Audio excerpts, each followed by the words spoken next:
On a sunny afternoon, in a small neighborhood of the town of Rivetville, two young friends, Liam and Ethan, were having fun on a local soccer field, their little sanctuary where the concerns of the world seemed to have no grip.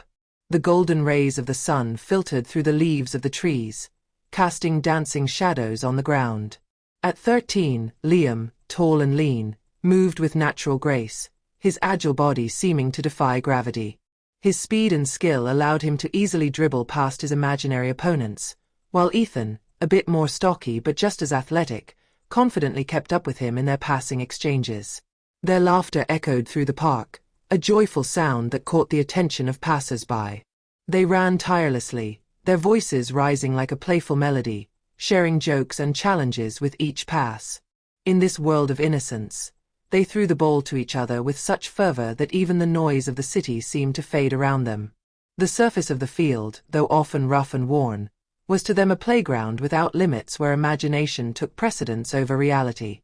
In the house across the street, a middle-aged woman, Mrs. Bernard, watched the scene with a disapproving look. With the curtains of her window slightly parted, her sharp eyes followed each movement of the boys, as if scrutinizing every detail of their game. She didn't like seeing them play there, disturbing the calm she cherished so much in this peaceful neighborhood.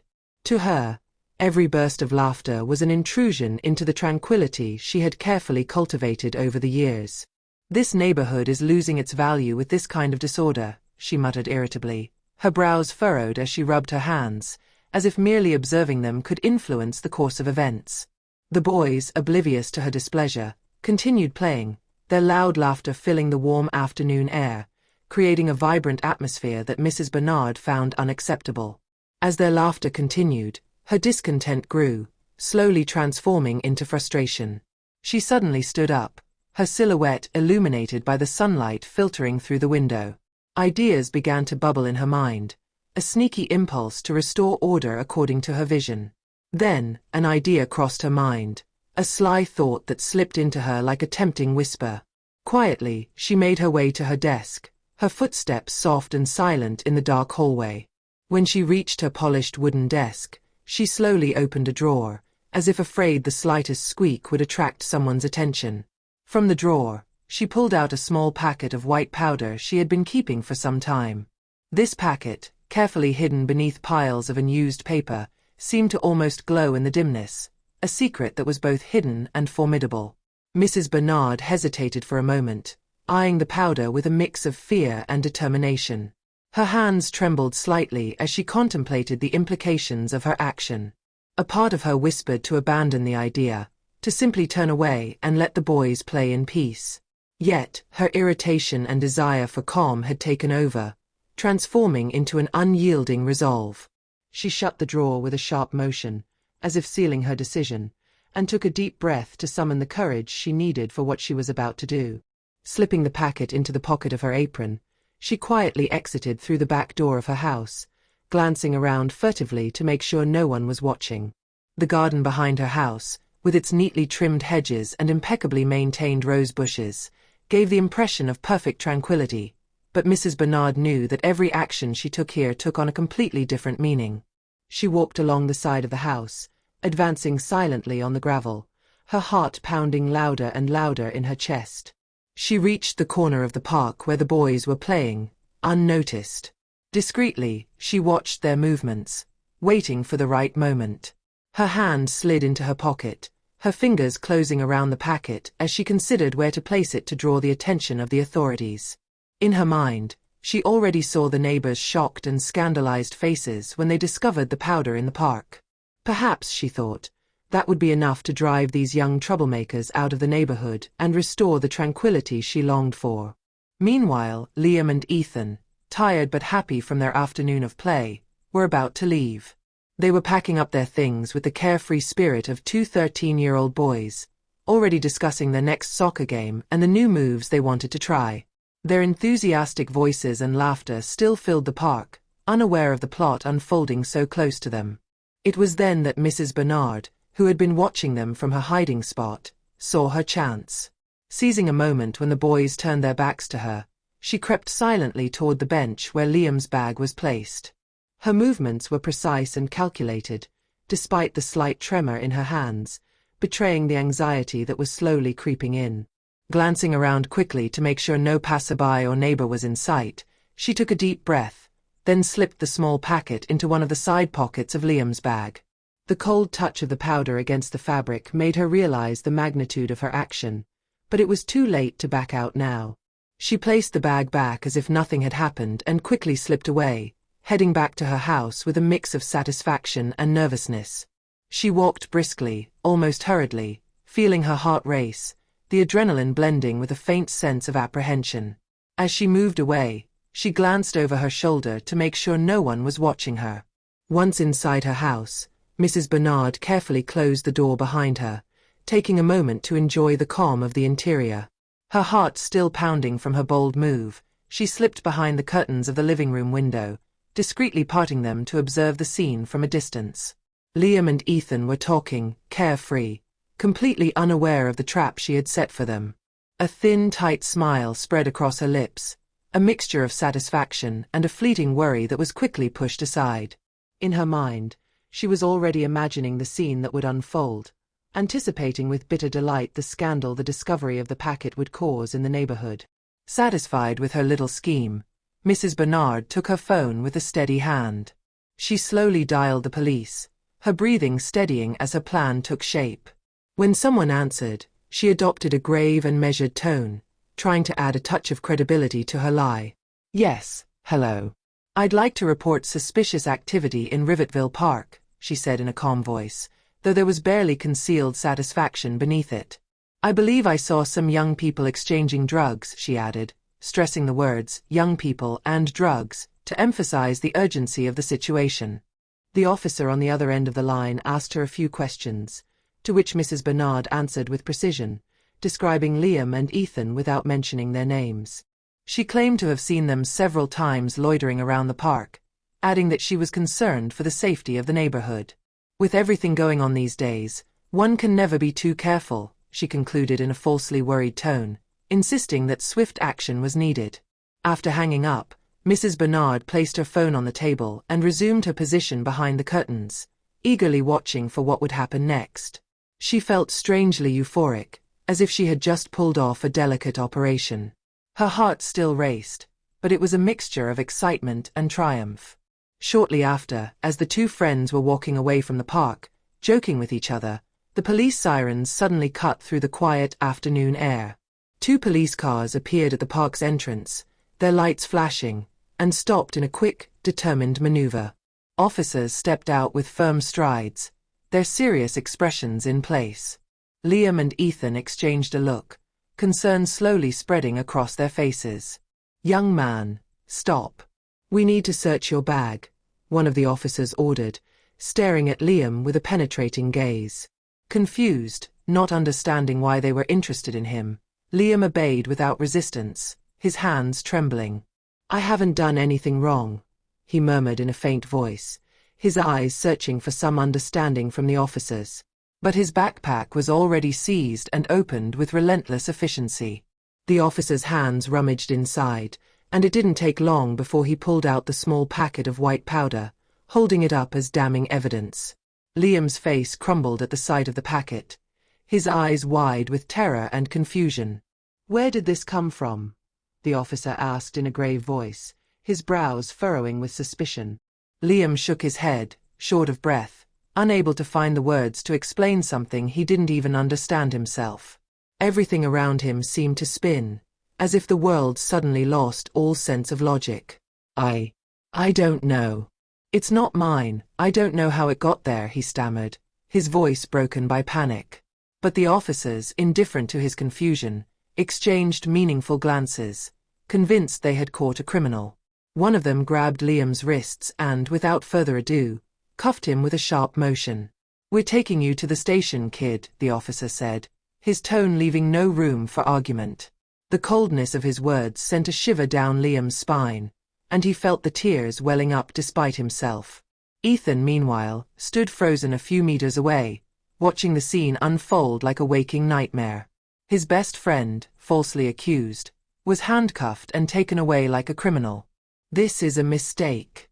Liam didn't do anything," Ethan shouted desperately, stepping forward in an attempt to intervene.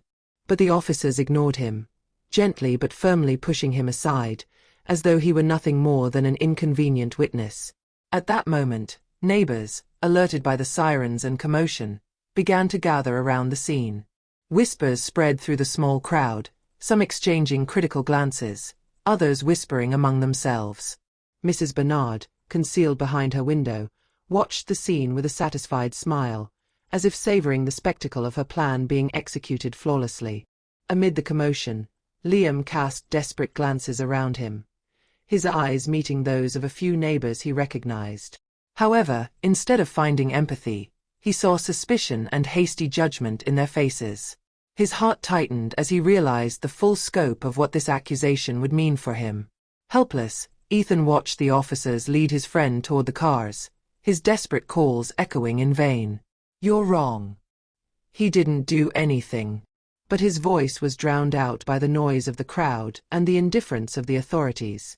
In a matter of minutes, the carefree afternoon of the two boys had turned into a nightmare, the kind of injustice that neither Liam nor Ethan had ever thought possible. Mrs. Bernard drew the curtains shut, her heart filled with satisfaction. In her mind, the peace of her neighborhood had been restored, and she no longer had to worry about those troubles she deemed undesirable. She saw her actions as a simple way to protect the neighborhood, unaware of the devastating consequences this accusation would have on Liam's life.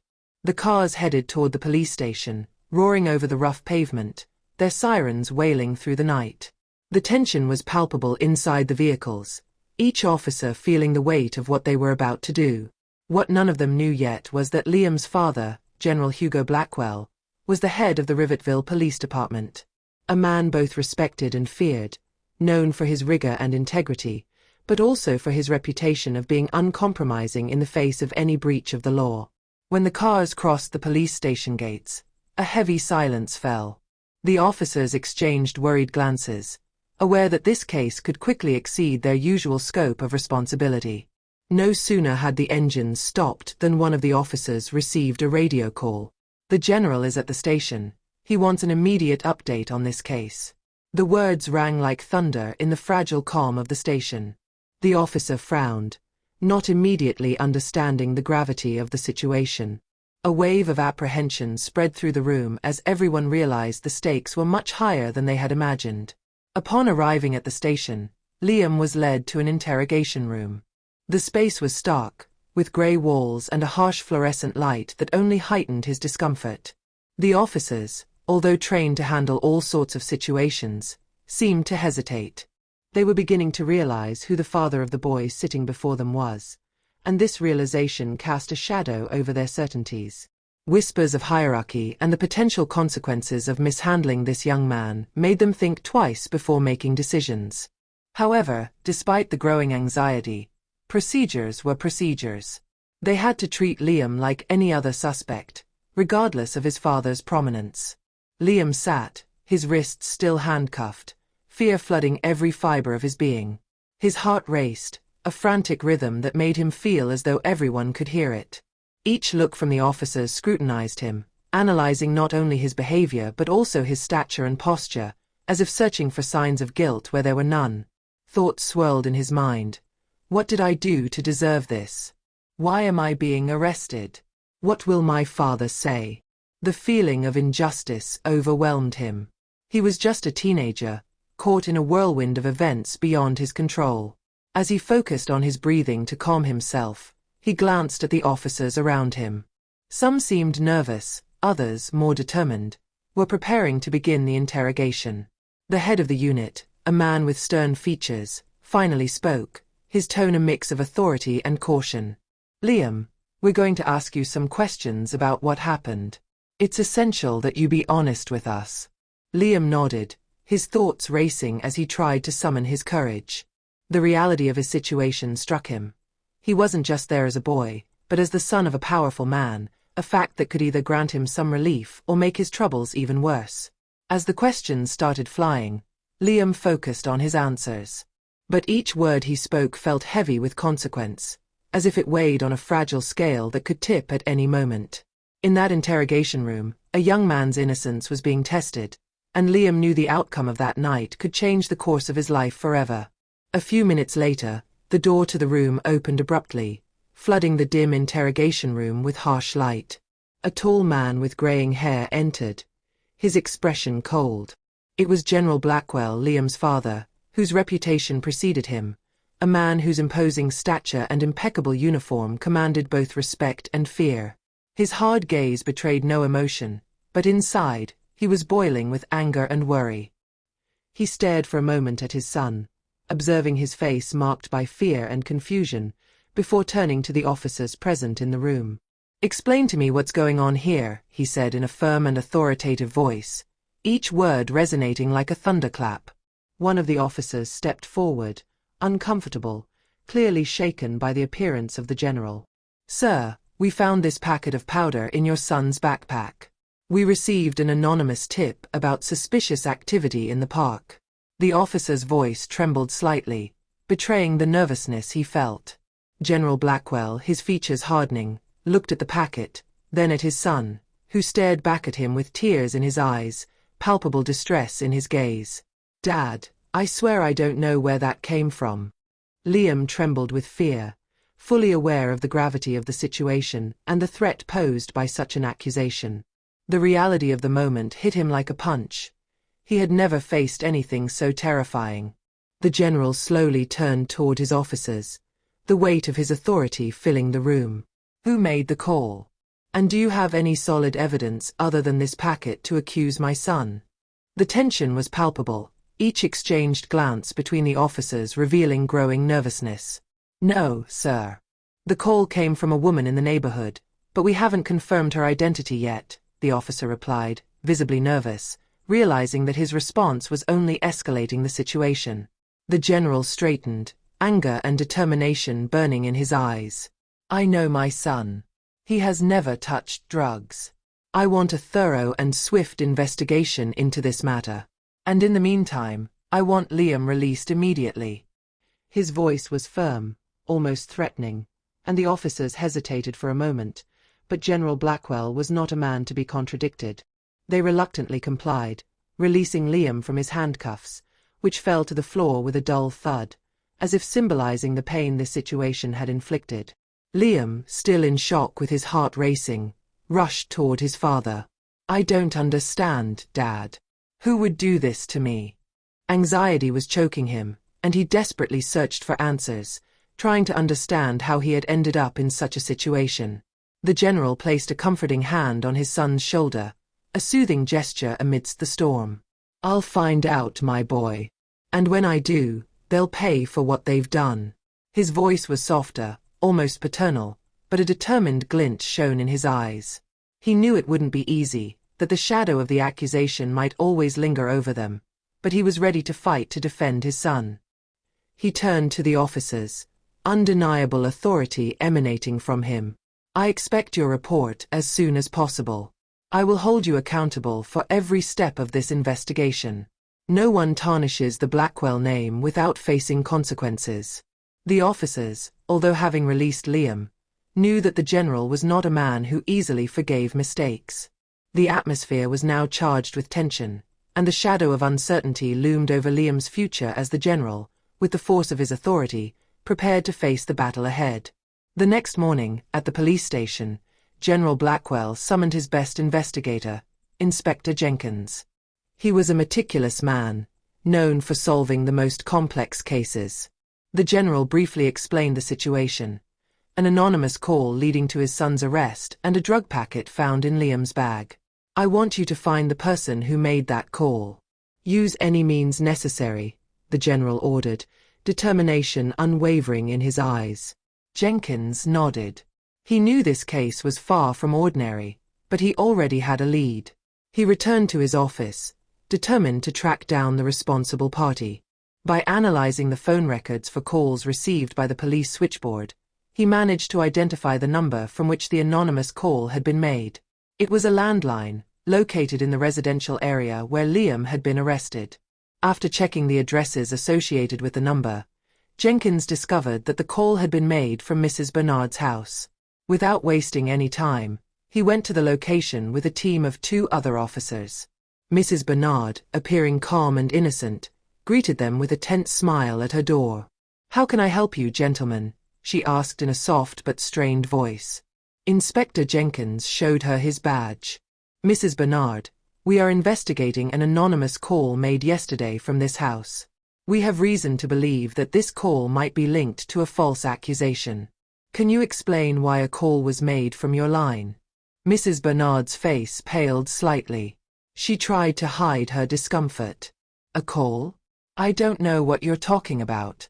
I haven't done anything wrong." "Perhaps you're mistaken." Jenkins, impassive, replied, "Ma'am, we have evidence that the call came from your home. We need to check your phone line and ask you a few questions." She hesitated, then allowed them to enter. Inside, the air was thick with tension. Jenkins and his team discreetly scanned every corner of the house while questioning Mrs. Bernard. They sought to understand her motivations, although nothing seemed suspicious at first glance. Yet Jenkins could sense that something was off. After a few minutes of conversation, Mrs. Bernard began to feel cornered. The investigator could perceive her growing anxiety. He then asked the question that shifted the situation. "Why did you call the police to report Liam, Mrs. Bernard? What were you hoping to accomplish?" Mrs. Bernard's mask cracked. She began to stutter, trying to justify her actions. I didn't want the neighborhood to be taken over by criminals. This boy, he was making too much noise with his friend. I didn't think it would go this far. I just wanted to restore order." Jenkins furrowed his brow, realizing how premeditated her actions had been.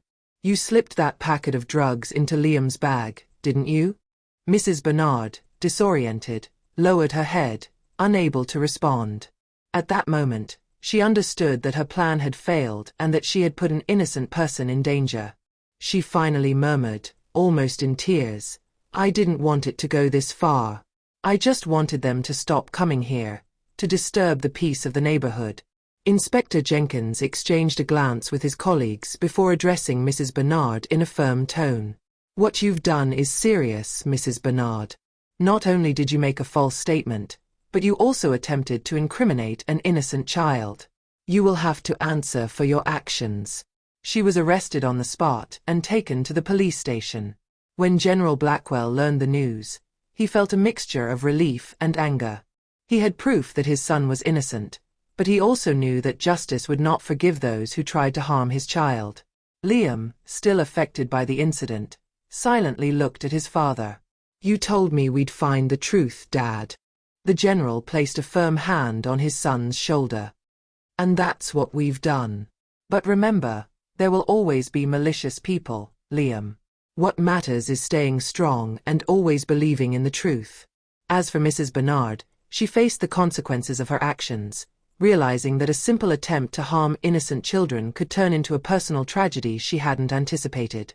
While Mrs. Bernard was in custody, Inspector Jenkins continued his investigation. He knew something was wrong with this woman's story. Mrs. Bernard's nervous behavior, her clumsy justification, everything left him puzzled. After interrogating her, he ordered a thorough search of her house, suspecting there was more than just a neighborhood quarrel behind her actions. The agents searched the house from top to bottom, and soon, a shocking discovery surfaced. Hidden in a secret compartment under the living room floor, they found several packets of white powder, identical to the one placed in Liam's bag. There were also bundles of bills neatly stored, and suspicious documents that seemed to indicate illicit transactions.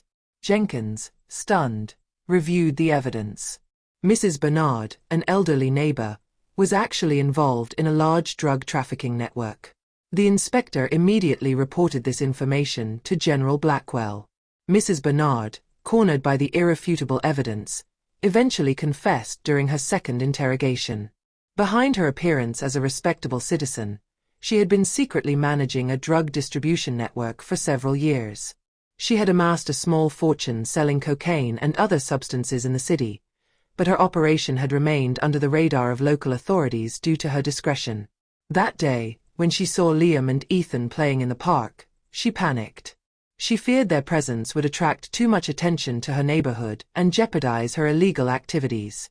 That's why she set up the trap to frame Liam, hoping to divert suspicion from her own actions. When the truth came out, General Blackwell felt a mix of rage and relief.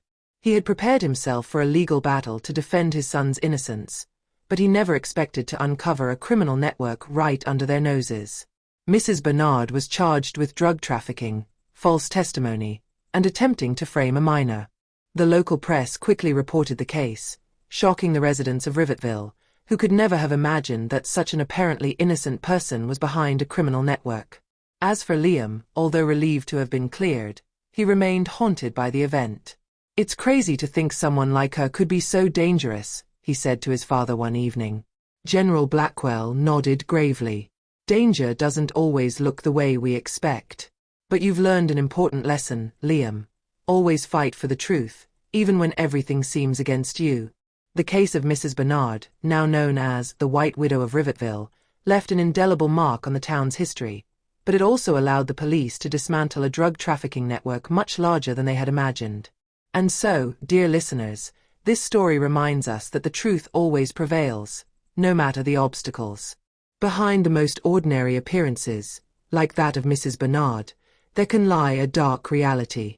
But thanks to General Blackwell's determination and Inspector Jenkins' hard work, the truth came to light, and an innocent was saved.